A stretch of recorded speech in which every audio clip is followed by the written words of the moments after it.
Selamat siang teman-teman semua. Terima kasih sudah menyempatkan bergabung di channel saya, Alexander Hendra Wijaya. Pada kesempatan kali ini saya mau melanjutkan tutorial sebelumnya yang membuat res api menggunakan kode igniter. Kali ini saya mau membahas tentang res api dengan metode get, yaitu untuk menampilkan sejumlah data dalam bentuk JSON yang kemungkinan nanti kita pakai dari web, yang datanya diperoleh dari web berbasis PHP kode igniter, yang nantinya bisa kita gunakan untuk platform lain. Misalkan yang paling sering saya gunakan adalah untuk Android Studio, untuk membuat aplikasi Android dengan menampilkan data.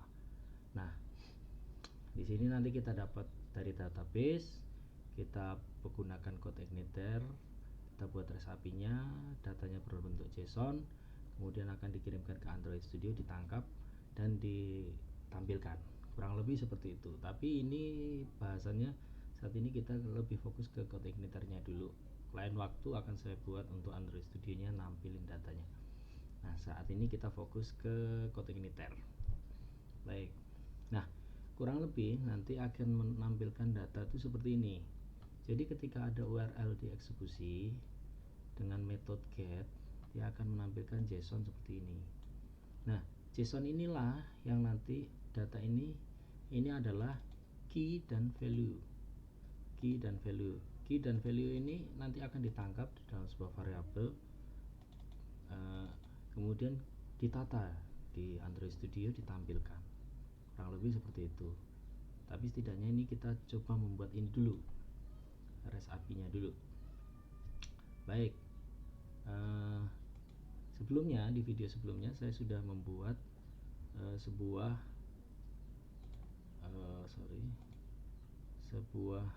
folder ya, folder res api.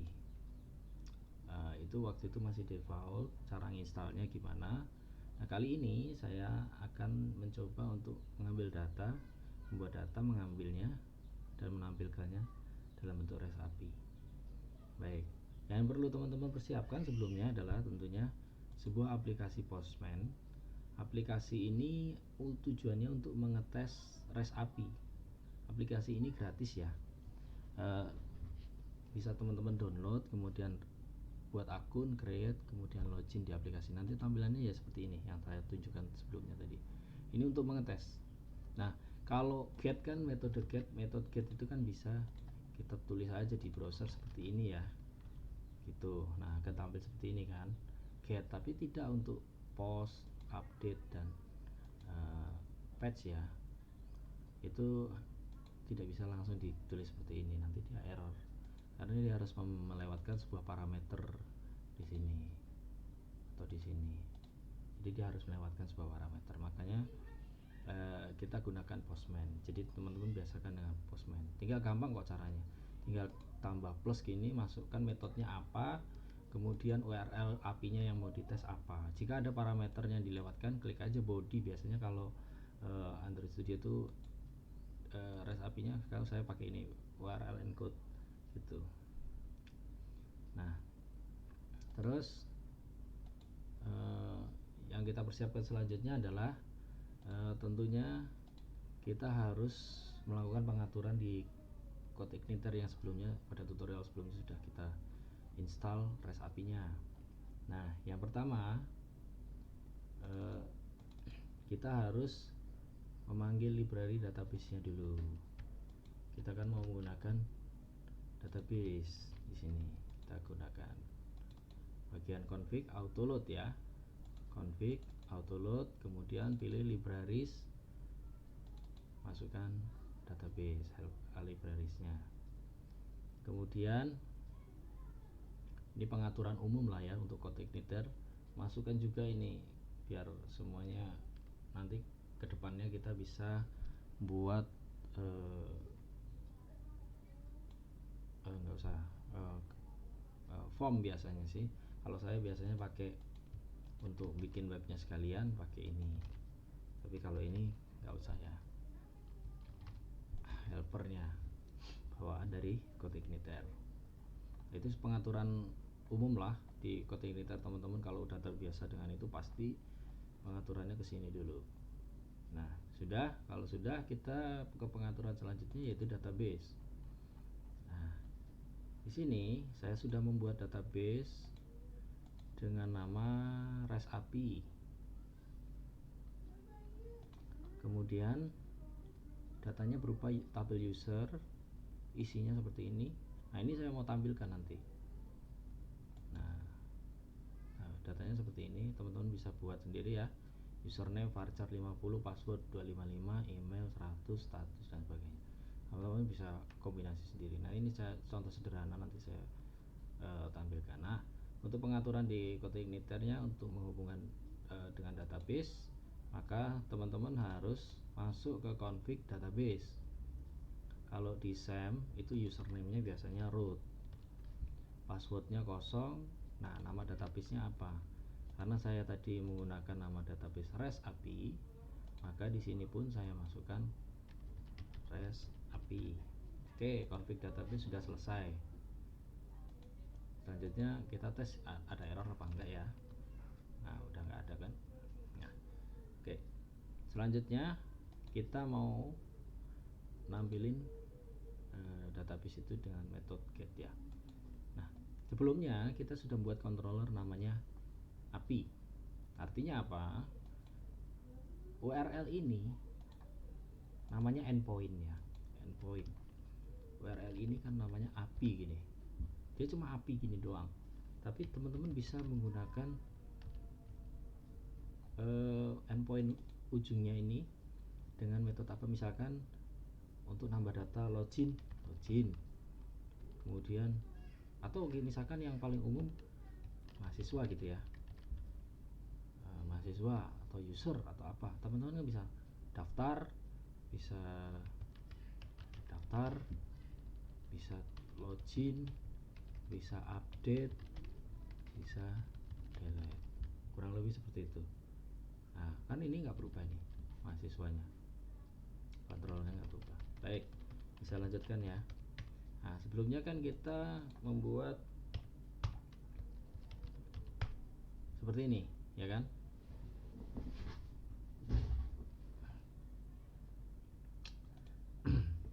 Nah, ini bawaan REST API library-nya dari Chris Kaiser GUI yang sebelumnya sudah diinstal itu.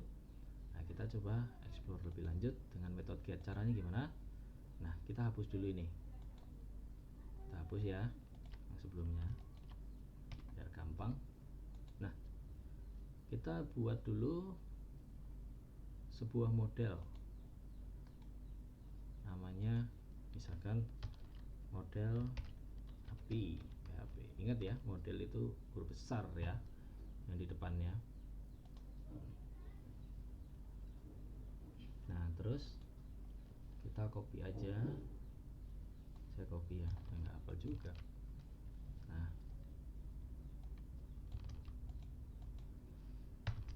begini, kurang lebih seperti ini. Ini namanya samain, m_API. Kemudian kita buat konstruktornya dulu, yaitu inisiasi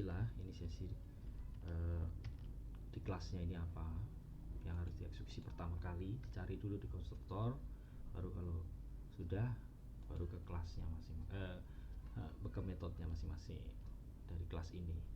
Nah, ini saya load database. Oh, tadi udah di load database, jadi nggak usah. Nah, sekarang saya buat tabel user, konstruktornya saya inisiasi. Nah, saya pakai kayak gini sukanya. Sebenarnya bisa langsung sih di metodenya, tapi saya suka diinisiasi di konstruktornya. Caranya seperti ini. Tabel user sama dengan, nah, tabelnya namanya apa? Kita lihat di sini. Namanya user. Nah, penulisan saya umum seperti ini. This tabel user. Jadi ini menginisiasi variabel scope lah, namanya scope variabel yang ada di kelas ini untuk digunakan di beragam metode. Nah, saya inisiasi dengan nama user, nama tabelnya. Kenapa saya tulis seperti ini? Karena biar ketika saya ganti nama user database tabel ini dengan nama misalkan user lain gitu, dia tuh semua berubah di sini. Nggak kita harus berubah metode 2, metode 3. Nah, makanya saya gunakan seperti ini. Nah, oke. Kemudian kita mau buat sebuah function untuk nampilin data yang paling sederhana aja. Public, kita ketik dulu public function, kemudian misalkan tampil data user, misalkan seperti itu, tanpa parameter. Nah, kita tampilkan semuanya, return, kembalikan nilainya, this db get. Nah, get dari tabel apa? Nah, kita masukkan ini, copy. Nah, ini kelihatan kan? Ini kan nanti metodenya itu bisa banyak kan, ada 100, ada puluhan lah teman-teman dalam satu model. Nah, tapi kalau ini dibuat seperti ini, ketika teman-teman ganti ini satu aja, misalkan user lain, nanti dia akan berusaha tabelnya ngikut user lain akan berubah. Nah, user gitu ya, lebih fleksibel lah. Nah, oke. Kemudian kita tampilkan dalam bentuk apa? Array. Nah, kurang lebih seperti ini. Oh, nggak usah, nanti karena kita harus ngecek dulu di API-nya, jadi kita buat returnnya default dulu. Nah, selanjutnya kita buat API untuk nampilin user. Kita ketik di sini di controller API ya, controller API tadi. Ini tadi kan modelnya, kita sudah buat modelnya, kita sudah buat functionnya, metodenya. Sekarang kita buat controllernya. API kita buat, kita misalkan mau di tadi user ya, user get. Nah, ingat library ini untuk menampilkan user, dia user get method underscore method, mau get, mau post, mau patch atau update. Nah, kalau di sini kita get karena ini tutorial untuk get ya. Oke, selanjutnya seperti ini. Oh, kurang di sini, maaf. Public function. Nah, sip. Kemudian kita mau nampilin. Nah, nampilin dari database. Kita ambil datanya. Get data, kita buat variabel get data. Kemudian this. Nah, kita kan mau ngeload map ini, ya kan?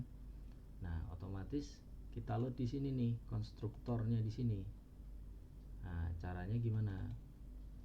Caranya kita ketik di konstruktor ini, ngeload modelnya, this load model. Sebelum kita gunakan, kita harus load dulu. Misalkan tadi namanya apa?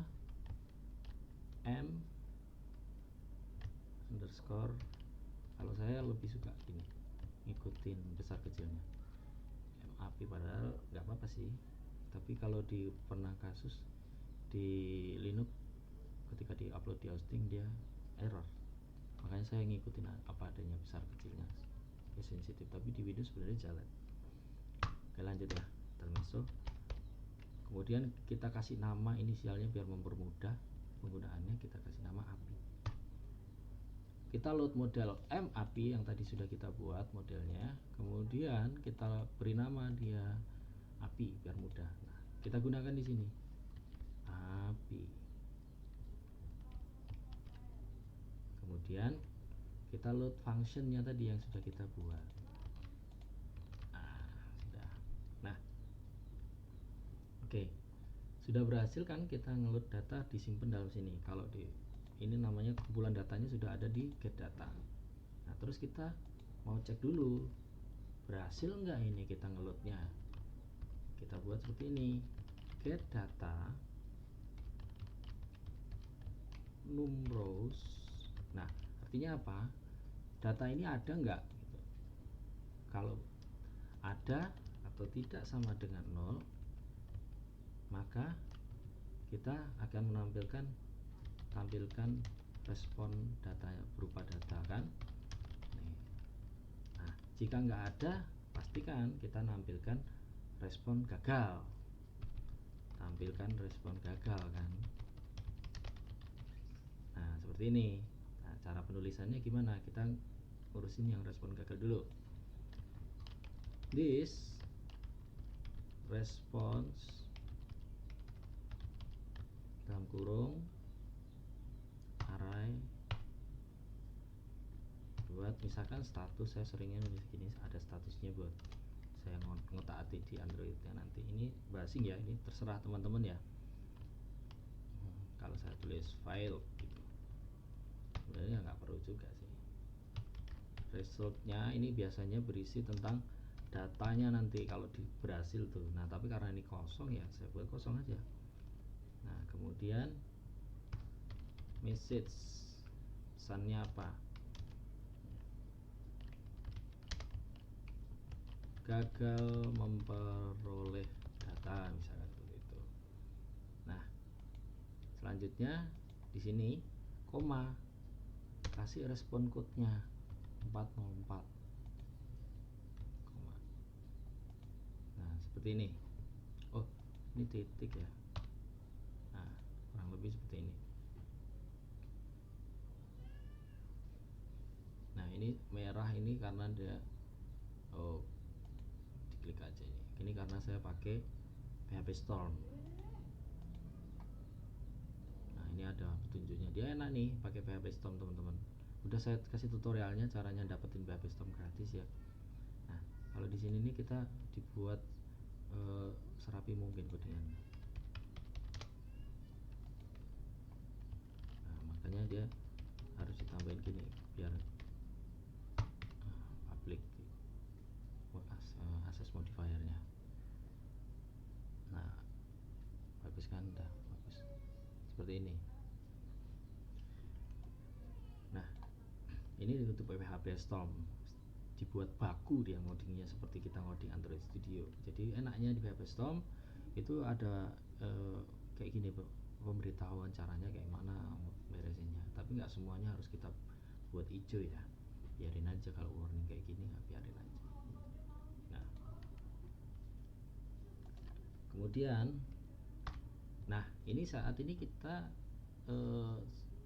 akan merespon data yang berhasil didapatkan.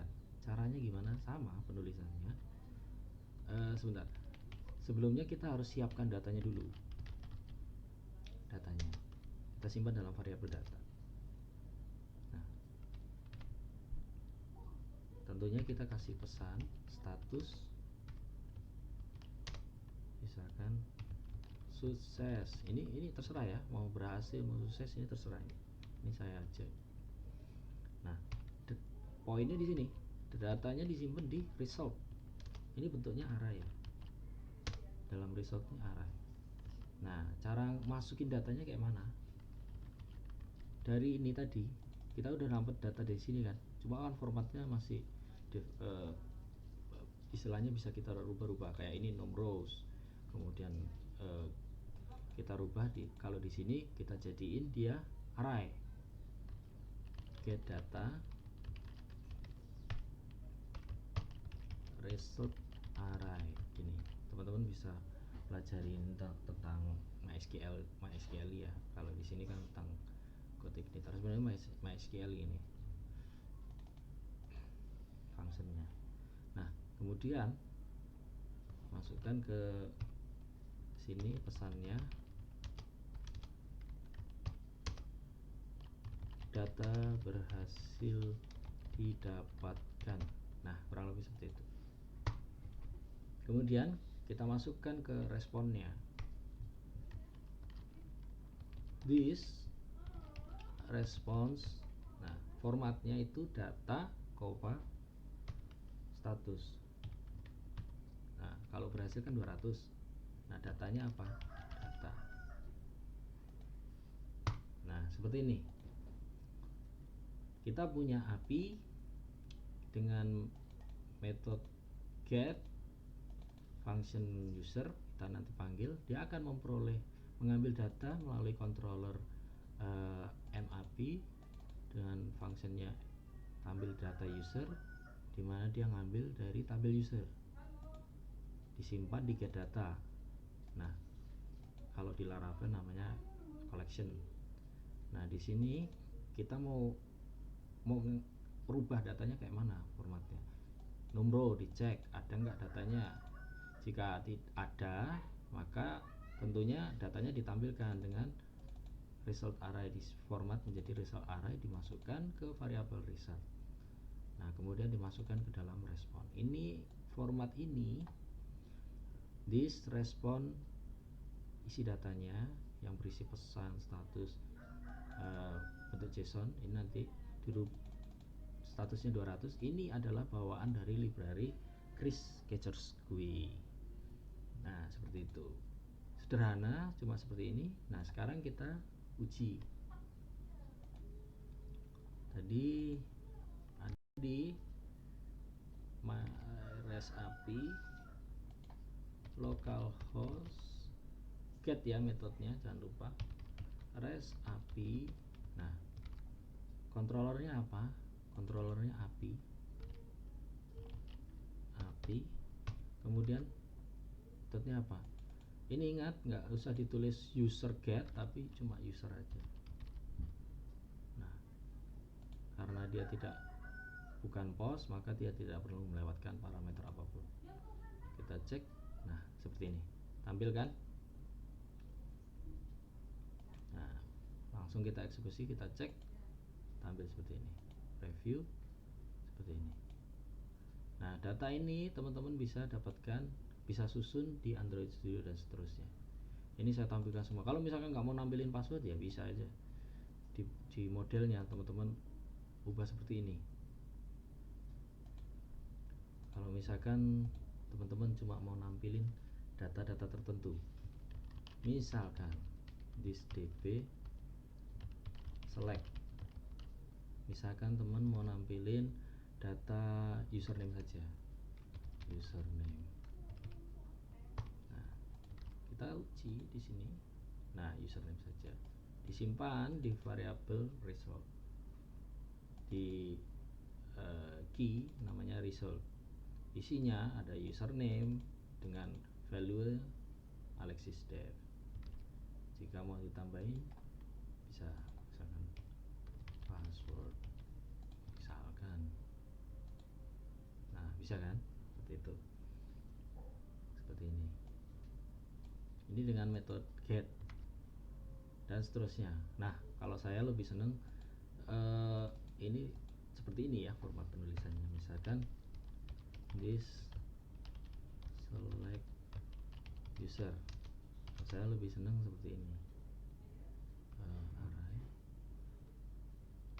username password, kita masukkan sini. Nah, kita tes. Nah, sama. Kalau saya lebih senang seperti ini penulisannya. Biar apa? Di sini ini kita nggak perlu merubah. Kalau misalkan ada metode banyak sekali, nggak perlu berubah, cukup rubahnya di sini sekali dirubah. Misalkan mau ditambahin, saya juga mau nambahin dong ID-nya, kelupaan kemarin, ID user ternyata dibutuhin di Android Studio-nya. Nah, tinggal di situ aja, nggak perlu di sini. Nanti di bawahnya ini metode-metode lainnya yang ngikutin, karena udah kita tentuin dulu variable scope-nya. Oke, teman-teman, itu saja tutorial dari saya. Sekiranya ini bermanfaat buat teman-teman, jika ini bermanfaat, jangan lupa like dan subscribe dan bagikan kepada teman-teman semuanya. Dan juga nanti saya akan teruskan dengan membuat tutorial REST API ini dengan metode post. Saya sering menggunakan get post, kalau update enggak lah. Saya sering itu aja sih, karena saya suka bikin aplikasi sederhana. Nah, nanti saya ajarkan juga bagaimana caranya memasang di Android Studio. Kita nanti buat sebuah tutorial kedepannya bagaimana cara login sederhana di Android Studio ya, dengan REST API Codeigniter ini. Saya buatkan tutorialnya. Jangan lupa subscribe, ikuti terus channel ini. Terima kasih, selamat siang.